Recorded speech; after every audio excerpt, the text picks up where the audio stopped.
होगी, अब महीने के हिसाब से मानदेय की व्यवस्था होगी। और मानदेय भी जो हम तय कर रहे हैं, वर्तमान जो होता है अतिथि शिक्षक वर्ग 1 9,000, इसके स्थान पे 18,000 रुपया दिया जाएगा। अतिथि शिक्षक वर्ग 2 7,000, उसकी जगह 14,000, और 3 को 5,000 की बजाय 10,000 रुपया ये मानदेय किया जाएगा। और अभी शायद हर महीने करते हैं अनुबंध, क्या करते हैं? तो अब बीच में कोई भी गैप नहीं होगा, एक बार अनुबंध हो गया तो पूरे साल चलेगा। उस समय पढ़ाएगा, उस समय करें क्या? आखिर उनकी भी तो जिंदगी का सवाल है। और इसलिए एक बार अनुबंध का मतलब साल भर उनकी सेवाएं चलेंगी। लेकिन इसके साथ साथ अब इस अनिश्चितता के भंवर से निकालने की भी एक परमानेंट कोई योजना बनानी पड़ेगी। और इसलिए हम एक शिक्षकों की भर्ती में अभी तक अतिथि शिक्षकों को केवल 25% का आरक्षण था, अब 50% बढ़ा के किया जाएगा।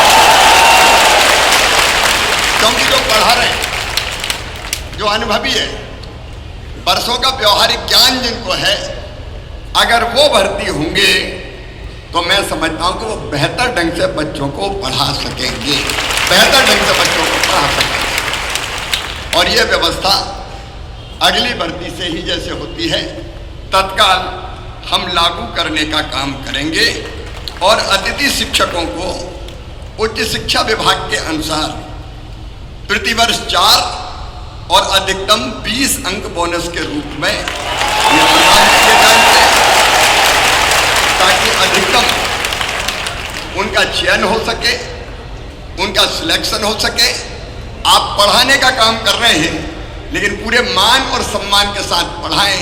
एक मैं ये भी तय कर दूंगा कि जैसे नियमित पढ़ाने वालों को वेतन मिलता है, अब क्योंकि वेतन तय हो गया है, मानदेय तय हो गया है, इसलिए निश्चित महीने की 1 तारीख, 1 या 2 3 4 जो भी होती है, उसमें सबको मानदेय मिल जाए, भटकना ना पड़े, परेशान ना होना पड़े, ताकि इनके घर की गाड़ी भी चल सके, परिवार को भी ये ढंग से देखने का काम कर सके।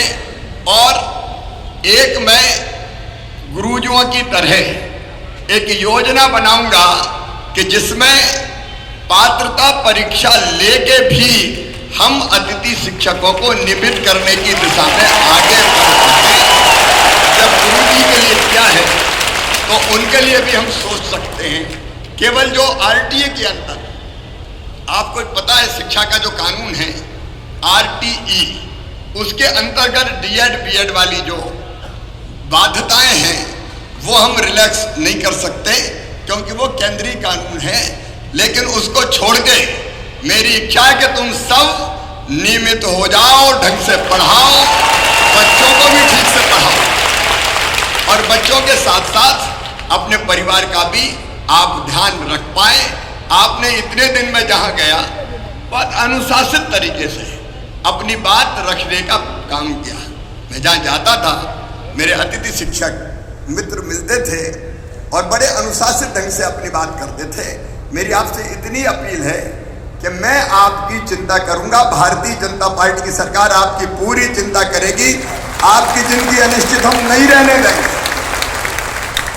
निश्चितता लाकर ही रहेंगे। कई कदम मैंने आपको बता दिए, लेकिन आपसे भी मेरा आग्रह है कि शिक्षक का मतलब सामान्य सेवा नहीं है, ये है बच्चों का भविष्य बनाने का काम।